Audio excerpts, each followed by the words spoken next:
Ada sebuah nama yang selama 4 tahun terakhir membuat para koruptor kelas kakap tidur tidak nyenyak. Nama itu adalah Febri Adriansyah, Jaksa Agung Muda Bidang Tindak Pidana Khusus atau yang lebih dikenal dengan singkatan Jampitsus di Kejaksaan Agung Republik Indonesia. Febri lahir di Jakarta tahun 1968, tapi menghabiskan masa kecil dan pendidikan tingginya di Jambi. Ia adalah lulusan Fakultas Hukum Universitas Jambi, kemudian meraih gelar Doktor Ilmu Hukum dari Universitas Airlangga.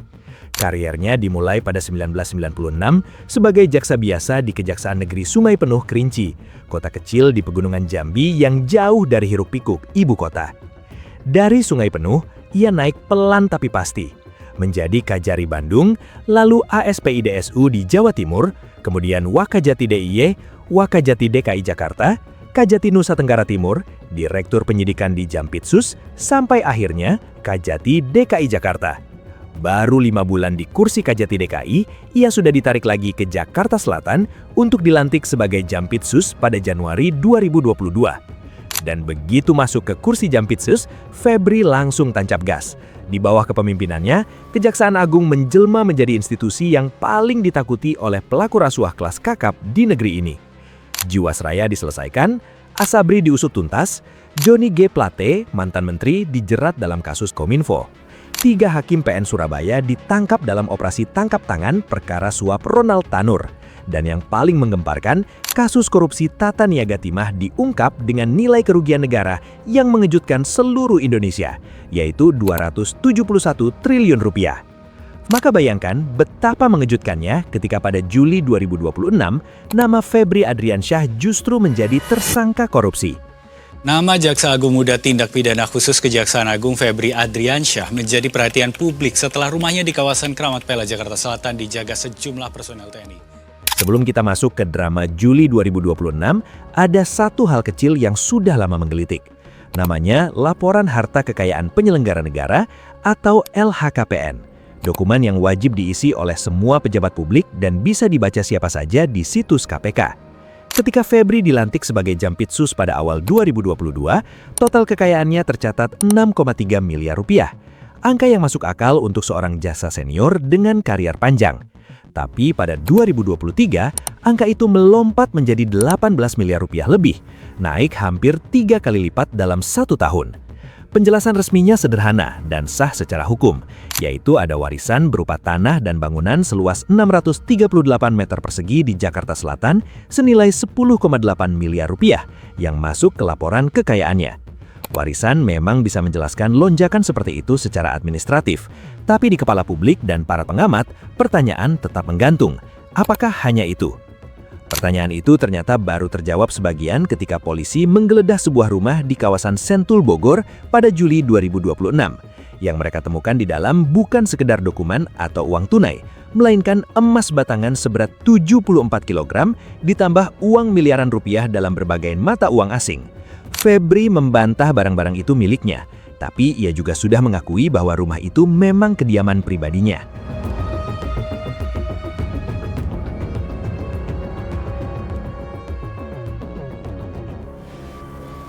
Kita harus mundur ke Mei 2024. Saat itu, sebuah insiden kecil terjadi di sebuah restoran di kawasan Jakarta Selatan. Insiden yang sekilas terlihat tidak terlalu penting, tapi ternyata menjadi pertanda awal dari sesuatu yang jauh lebih besar. Kejaksaan Agung mengumumkan bahwa Febri Adriansyah diduga dikuntit oleh seorang anggota Detasemen Khusus Anti Teror atau Densus 88 dari Kepolisian Republik Indonesia. Seorang anggota Densus 88, unit anti-teror paling elit di tubuh Polri, ketahuan mengikuti gerak-gerik Jampitsus di sebuah restoran. Kenapa? Itu pertanyaan yang tidak pernah dijawab dengan jelas. Polri menyatakan persoalan itu sudah diselesaikan secara internal. Jaksa Agung Burhanuddin dan Kapolri Listio Sigit bahkan berfoto bersama di istana, berjabat tangan, tersenyum lebar.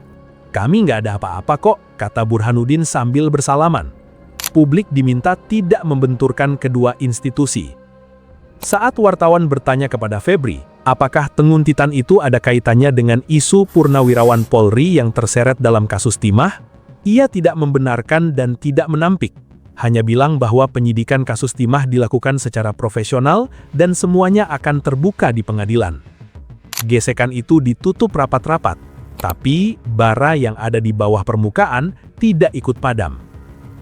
Hampir bersamaan dengan insiden penguntitan, sebuah koalisi masyarakat sipil mulai bergerak. Pada 27 Mei 2024, Ketua Indonesian Police Watch atau IPW, Sugeng Teguh Santoso, melaporkan Febri ke KPK. Kasusnya adalah dugaan korupsi dalam lelang aset sitaan perkara Jiwasraya. Lebih spesifik lagi, lelang satu paket saham Gunung Bara Utama yang digelar oleh Pusat Pemulihan Aset Kejaksaan Agung. Dugaan kerugian negaranya bukan angka kecil. IPW menyebut angka 9,7 triliun rupiah, yang menurut mereka timbul karena harga limit lelang ditetapkan jauh di bawah nilai pasar, dan persetujuan atas harga limit itu ada di tangan Febri selaku Jampitsus.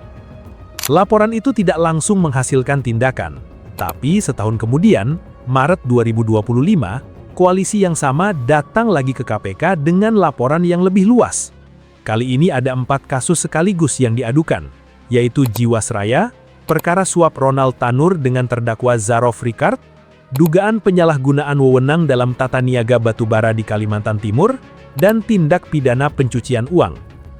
Frasa yang mereka gunakan untuk menggambarkan modus Febri yaitu memberantas korupsi sembari korupsi. Kejaksaan Agung merespon dengan santai.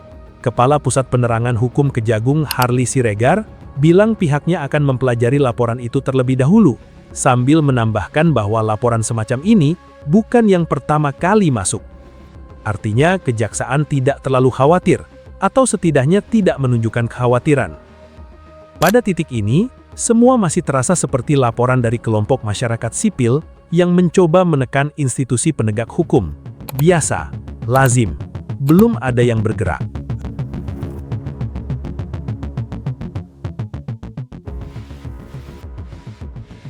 Rabu 8 Juli 2026. Pagi itu, Korps Pemberantasan Tindak Pidana Korupsi Polri atau Kortas Tipikor Polri bergerak di beberapa titik sekaligus. Sasaran pertama adalah Cafe Declan Signature, sebuah kafe di kawasan Cipete, Jakarta Selatan.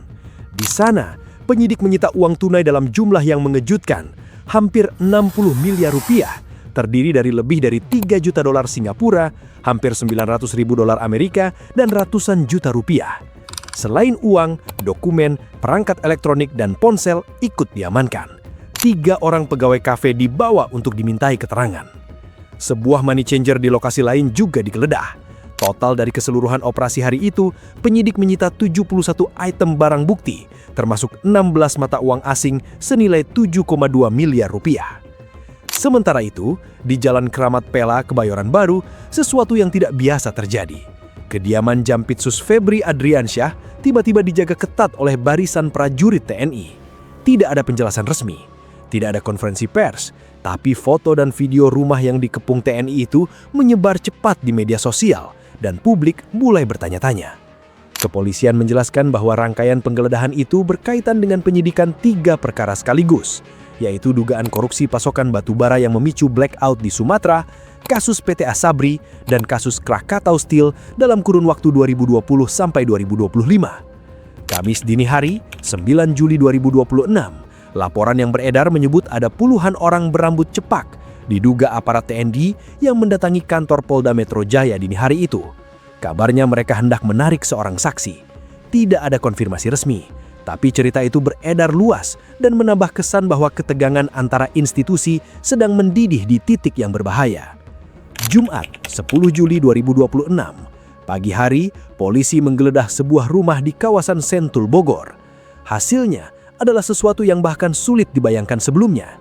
Di dalam rumah itu, penyidik menemukan emas batangan seberat 74 kg dan uang dalam berbagai mata uang asing senilai miliaran rupiah.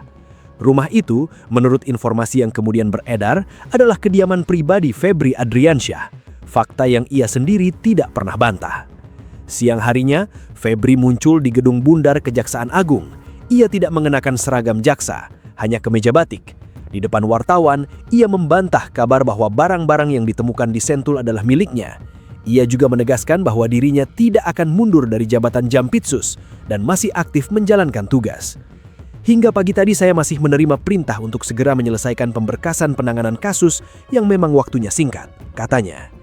Tidak ada yang percaya bahwa situasinya sesederhana itu. Kamis dini hari, 11 Juli 2026, kurang dari 24 jam setelah Febri berdiri di depan kamera dan menolak mundur, sebuah video dikirimkan oleh Jaksa Agung ST Burhanuddin kepada Ketua Komisi 3 DPR Habibur Rahman melalui WhatsApp pukul 3.51 WIB. Isi video itu adalah pengumuman bahwa Febri Adriansyah telah mengundurkan diri dari jabatan Jampitsus. Di siang harinya, Kakortas Tipikor Polri Irjen Toto Suharyanto menggelar konferensi pers di Gedung Utama Kejaksaan Agung dan mengumumkan bahwa 2 tersangka telah ditetapkan, Febri Adriansyah dan seorang bernama Don Rito. Febri dijerat pasal 12 huruf B Undang-Undang Tipikor serta pasal 3 dan 4 tindak pidana pencucian uang. 3 perkara yang menjeratnya adalah dugaan korupsi batubara PLN, PT Asabri, dan Krakatau Steel. Seluruh berkas penyidikan kemudian dilimpahkan ke Kejaksaan Agung.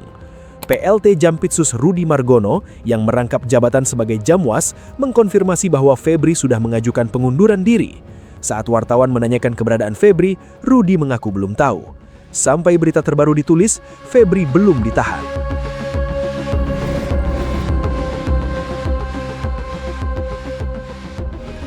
Sejak penggeledahan pertama dilakukan, narasi-narasi yang jauh lebih gelap mulai beredar di media sosial, di forum-forum diskusi, di kanal-kanal YouTube politik, dan di kalangan analis yang berbicara ke media.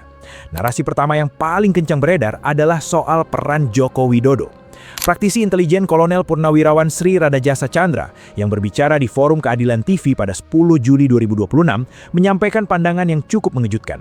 Polri terus mencari celah untuk menyeret Febri bukan karena murni penegakan hukum, melainkan demi melindungi kepentingan Presiden ke-7 Joko Widodo. Argumennya begini, selama ini Febri adalah orang yang paling berani menangani perkara korupsi kelas kakap yang menyentuh lingkaran kekuasaan. Karena keberaniannya itulah, Jokowi disebut mulai merasa terancam, apalagi ketika orientasi loyalitas Febri dianggap bergeser ke arah Prabowo Subianto. Febri, dalam analisis ini, tahu terlalu banyak tentang terlalu banyak hal. Dari arah yang berlawanan, ada narasi yang justru menempatkan Prabowo sebagai penghapus orang-orang lama. IPW menyebut bahwa penyidikan terhadap pejabat setinggi Jampitsus mustahil berjalan sampai titik penetapan tersangka tanpa ada restu dari atas. Dan di dalam konteks politik Indonesia hari ini, atas berarti satu orang, yaitu Presiden Prabowo Subianto. Pernyataan resmi Polri sendiri melalui Kabid Humas Polda Metro Jaya menyebut bahwa pengusutan kasus ini merupakan atensi langsung Presiden. Lalu, ada manuver yang membuat gambaran ini semakin menarik untuk dicermati. Habibur Rahman, Ketua Komisi 3 DPR sekaligus Wakil Ketua Umum Partai Gerindra, secara terbuka mengakui bahwa ia yang berinisiatif menghubungi Jaksa Agung Burhanuddin pada Sabtu dini hari dan menyarankan agar Febri dicopot malam itu juga. Alasannya, agar citra Kejaksaan Agung tidak semakin hancur di mata publik. Dan beberapa jam setelah pesan itu terkirim, video pengunduran diri Febri sudah ada di tangan Habibur Rahman. Habibur Rahman berkata bahwa ini inisiatifnya sendiri, bukan perintah Prabowo. Tapi ia juga mengakui bahwa motifnya adalah mengamankan pemerintahan Prabowo. Satu lapisan lagi yang membuat situasi semakin rumit adalah pertanyaan soal mengapa penyidikan dilimpahkan ke Kejaksaan Agung dan bukan ke KPK. IPW secara terbuka mempertanyakan independensi Kejaksaan Agung dalam menangani perkara yang melibatkan mantan pejabat internalnya sendiri dan mendesak agar kasus ini diserahkan ke KPK.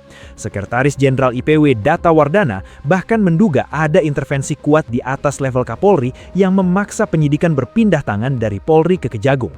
Anggota Komisi 3 dari fraksi Demokrat Beni Kaharman menyebut ketegangan terbuka antara Kejaksaan dan Polri sudah berada di titik yang meresahkan masyarakat dan mengancam sendi-sendi penegakan hukum. Ia mengusulkan hak angket DPR untuk menyelidiki situasi ini lebih jauh. Perlu ditekankan bahwa semua narasi tentang keterlibatan langsung Jokowi atau Prabowo adalah spekulasi dan analisis dari berbagai pihak. Belum ada satupun yang disertai bukti dokumen atau kesaksian resmi di pengadilan. Tapi dalam politik Indonesia, spekulasi yang beredar cukup luas seringkali menjadi cermin dari sesuatu yang sedang terjadi di balik pintu tertutup. Setiap kasus besar selalu menyisakan pertanyaan yang lebih penting dari jawabannya, dan kasus Febri Adriansyah tidak berbeda. Pertama, milik siapa sebenarnya 74 kg emas dan puluhan miliar falas yang ditemukan di Sentul? Febri membantah itu miliknya, tapi penjelasan alternatif belum pernah diberikan secara lengkap. Kedua, mengapa Febri belum ditahan meskipun sudah ditetapkan sebagai tersangka? Dalam kasus-kasus korupsi besar yang ditangani Febri sendiri, para tersangka hampir selalu langsung ditahan setelah penetapan. Kenapa standar yang berbeda berlaku untuk dirinya? Ketiga, siapa Don Rito dan apa perannya dalam skema ini? Namanya muncul bersamaan dengan Febri tapi hampir tidak ada yang membahasnya secara mendalam. Keempat, bisakah Kejaksaan Agung benar-benar bersikap objektif dalam mengadili mantan pejabat internalnya sendiri? Ini bukan pertanyaan yang menyerang institusi, tapi pertanyaan tentang desain sistem hukum. Apakah wajar satu institusi mengadili anggotanya sendiri? Kelima, mungkin yang paling penting, ada berapa perkara besar yang sedang ditangani Febri sebelum ia jatuh yang kini nasibnya tidak jelas. Ia juga adalah orang yang menjebloskan Tom Lembong dan Nadiem Makarim ke penjara. Seperti yang kita tahu, kasus kedua orang ini sangat ambigu dan mencurigakan.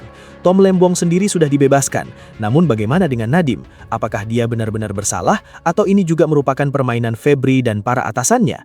Sistem hukum kita tidak sedang berjalan dalam ruang hampa. Setiap pergantian orang di posisi strategis membawa implikasi terhadap kasus-kasus yang sedang berjalan.